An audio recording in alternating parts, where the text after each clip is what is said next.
Hi, I'm John Nunn and I'm going to talk in this video about a recent book I've written, Chess Endgame Workbook for Kids, published by Gambit publications. The endgame is one of the most important parts of chess.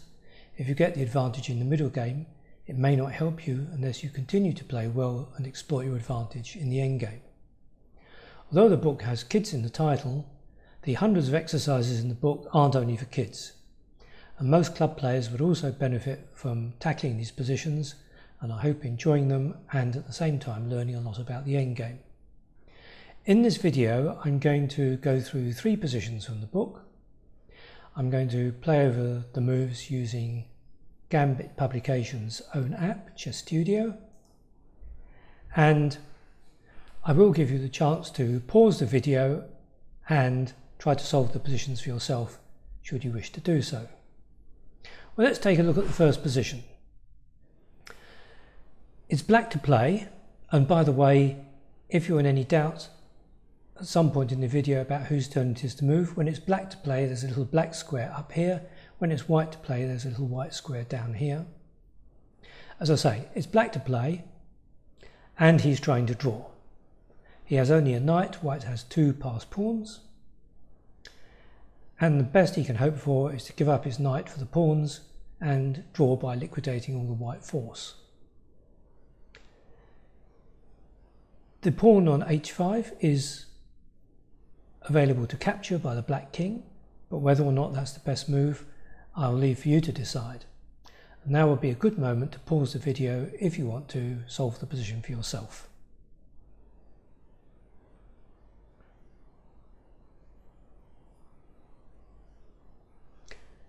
Okay, let's take a look at the solution. Turns out that taking the pawn is a mistake. White pushes forward with his remaining pawn and the black knight rushes back to try to stop it.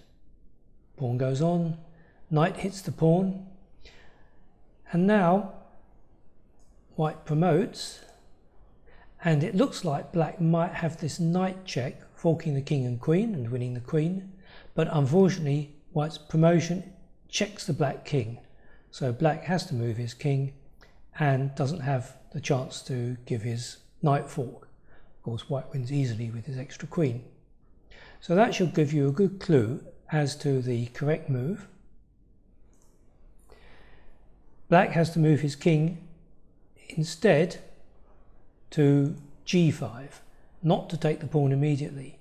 The king has to be in a position to take the h-pawn if it advances, while at the same time avoiding this diagonal from the square e8, which would allow white to promote his pawn with check.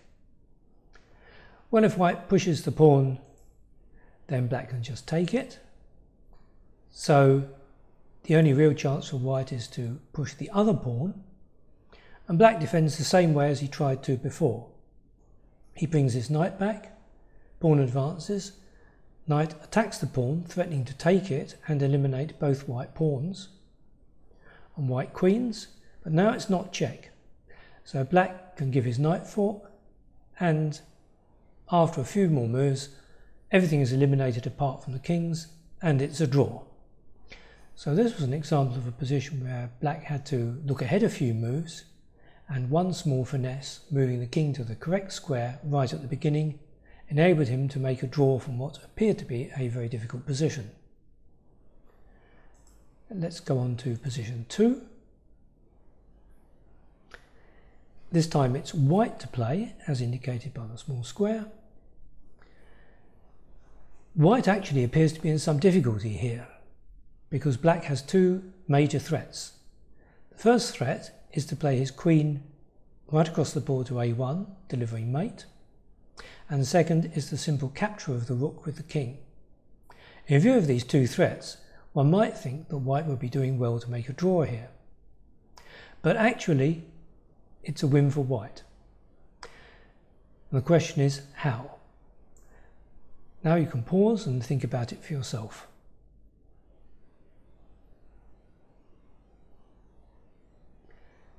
So let's look at the answer. White wins with a spectacular move, removing the attacked rook from the danger of capture by the black king, and also blocking the queen's path to a1 for the mate. But at first sight the move looks crazy, because the rook is just en prise, black can just take it with his queen. But let's see what happens if black does that. He takes the rook, white gives a check with the other rook, the king has to move onto the d file, white gives a further check, king moves somewhere, and white takes the queen. So he ends up with king and rook against king, which is a straightforward win. So the initial rook move aimed to draw the black queen into position where white could set up a skewer. And the rook move also has threats. Not only is there the direct threat to take the black queen, but there's a second threat to play the rook from b8 to c8, which would be very awkward for the black king, in fact would also win black's queen.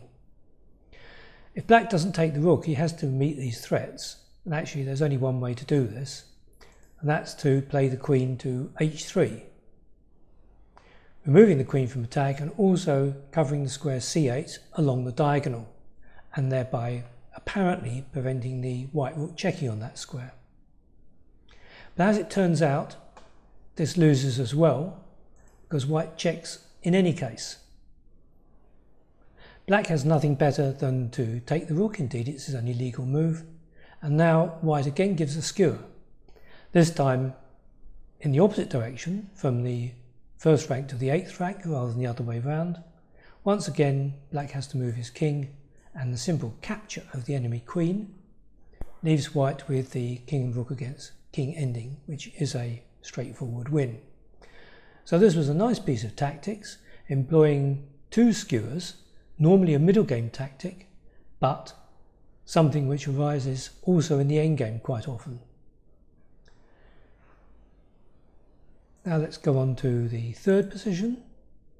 This is one of the positions from the graded tests that form the last section of the book. They are graded in difficulty from 1 to 5, and this one is difficulty 4. So it's near the upper end of difficulty level for the entire book. It's black to play, and his king is in check from the white knight. And the question is, where should black move his king? Clearly, black is only trying to draw here, because he's a pawn down, and only one king move leads to a draw.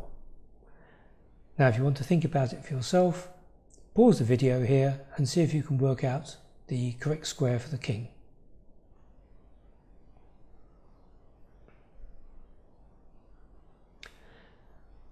Okay, let's jump to the answer. Well, let's see what happens if black moves his king to a random square, say here. Now he's threatening to take the pawn and to draw that way, so white has to push the pawn. Now we see that the lesson from earlier in the book, with the knight attacking the pawn and setting up a fork, comes into play here. Many of the positions in the book are connected like this. A lesson from an earlier position is used to solve a later position. The knight attacks the pawn, again hoping after white queens to give this knight check, forking king and queen.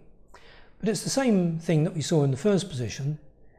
Right here with the black king on d2, white promotes with check, and so there's no chance for black to give his knight fork. So for that reason, playing the king to either d2 or d1 is a mistake, because it allows white to promote his pawn on d8, giving check. But that still leaves three possible squares for the black king, f1, f2 and e2. And the question is, why does only one of these three squares actually work? Well, let's see what happens if black plays king e2.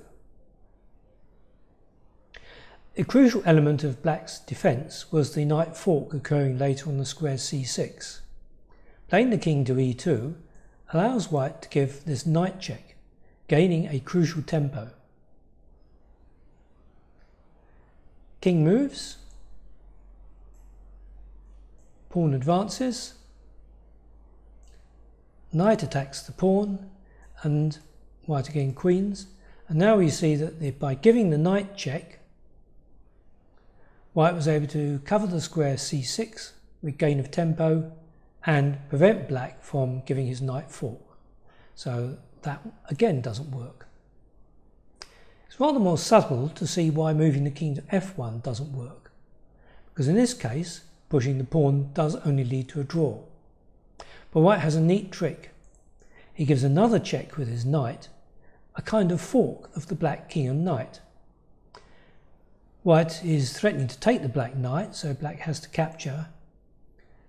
But now White pushes his pawn and the black knight has been dragged too far away from the square c6 and can no longer get back in time to deliver the crucial defensive fork. So by a process of elimination, we find that the only square for the king that leads to a draw is f2. Now everything works as black might hope. Pawn goes on, knight attacks pawn, queens, knight checks, forking king and queen and leading to a draw. Well, I hope these three positions have given you a flavour for what you can hope for from this book. I think it provides a pretty good set of exercises for the endgame, and I hope that you enjoy the other positions from the book. Thank you for watching this video, and I hope to see you for the next video in the series.